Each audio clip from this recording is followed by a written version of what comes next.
Hello and welcome to প্রতিযোগিতা। আমাদের প্রতিযোগিতায় সকলকে স্বাগত।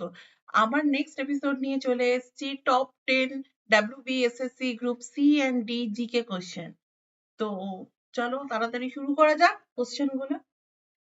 ফার্স্ট কোশ্চেন আজকে, হুমায়ুনের রাজত্বকালে নিচের মধ্যে কে খান ই খান উপাধি পেয়েছিলেন? তো এটা হচ্ছে বৈরাম খান।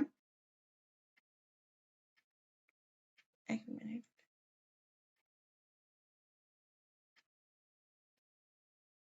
এটা হচ্ছে বৈরাম খান। তো এখানে একটু বলে রাখি ইনফরমেশন, বৈরাম খান উনি কিন্তু হুমায়ুন এবং আকবর দুজনের রাজত্বকালেই ছিলেন। উনি কিন্তু মানে মিলিটারি কমান্ডার হিসেবে কাজ করতেন ওনাদের সেই সময় রাজত্বকালে। আর খান ই খান উপাধিটা দিয়েছিলেন আকবর, হুমায়ুন কিন্তু নয়। কোশ্চেনটা কিন্তু এখানে সেটা বলাও হয়নি। এটা জাস্ট হুমায়ুনের রাজত্বকালে যে কথাটা, এটা হচ্ছে জাস্ট কোশ্চেনটা মানে কনফিউজড করার জন্য দেওয়া হয়েছে। কিন্তু বৈরাম খান যে খান ই খান উপাধিটা পেয়েছিলেন সেটা দিয়েছিল আকবর। তো আমি এখানে আকবরটা জাস্ট লিখে রাখছি, আমি তো বললামই।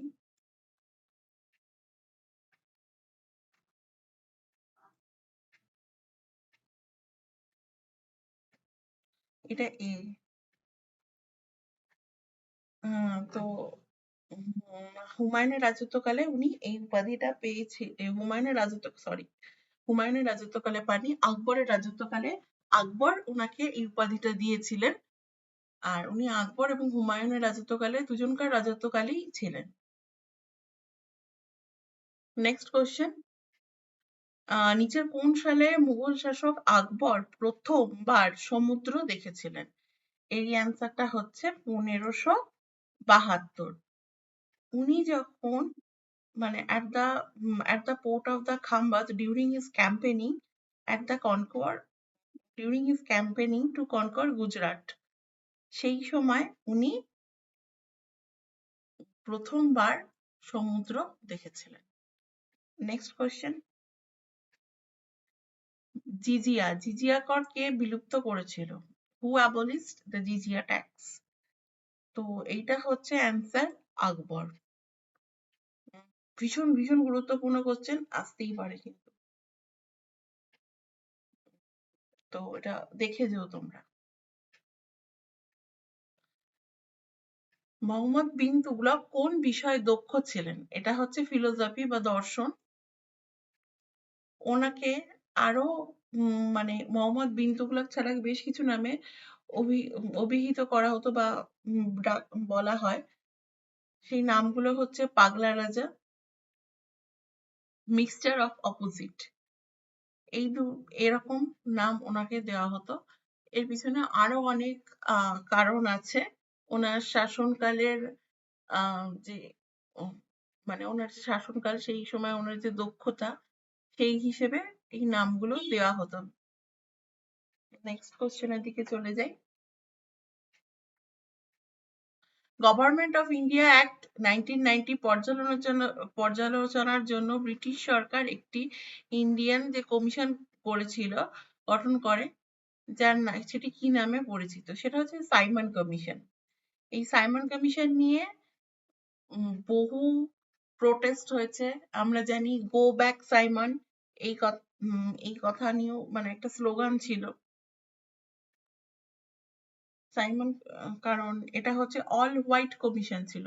এই সাইমন কমিশনে কোনো ইন্ডিয়ান স্থান পাননি। এই সাইমন কমিশনে সমস্ত ব্রিটিশরা স্থান পেয়েছিল।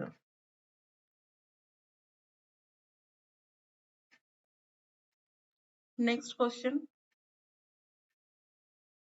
সিডি তৈরির জন্য নিচের কোন উপাদানটি সবচেয়ে উপযুক্ত? এটা হচ্ছে অপশন ডি, পলিকার্বনেটস। তো এটা একটুখানি নিচটা টাইপ জন্য একটু নিচে নেমে গেছে, তো এটা তোমরা বুঝে নিও। নেক্সট কোশ্চেন, কার্যের একক হলো জুল, অন্য কোন ভৌত রাশি? আচ্ছা, এটা হচ্ছে অ্যান্সার এনার্জি কোথায় আছে? শক্তি, এই যে শক্তি। নেক্সট কোশ্চেনের দিকে যাই।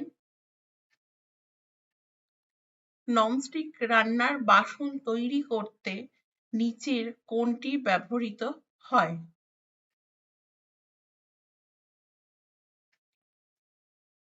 এটার অ্যান্সার হচ্ছে অপশন বি।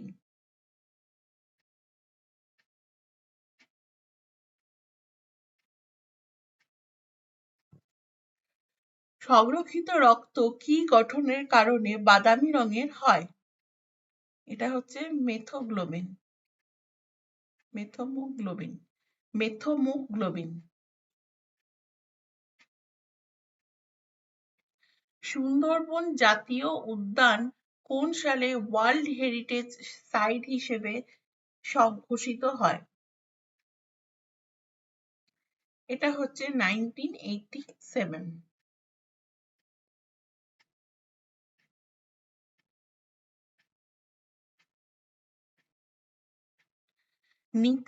নীতি আয়োগের যে টি অক্ষরটি বোঝানো হয় কি?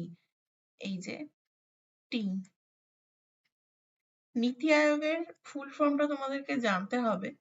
তো এটার মানে টি যে ব্যাপারটা সেটা হচ্ছে ট্রান্সফরমেশন। এবার তোমাদেরকে নীতি আয়োগের ফুল ফর্মটা জানতে হবে। জেনারেলি এই কোশ্চেনটাই বারবার আসে যে নীতি আয়োগের টিটা কি কারণে বলা হয়।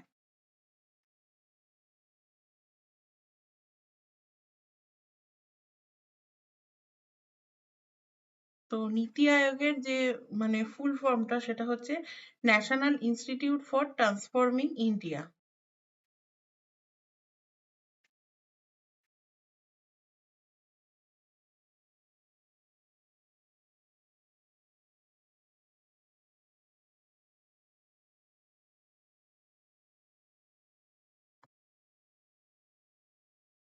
তো NITI Aayog stands for national institution for transforming India. আর এই নীতি আয়োগ established on January 1, 2015 by Indian government to replace the Planning Commission. It acts as a primary policy think tank.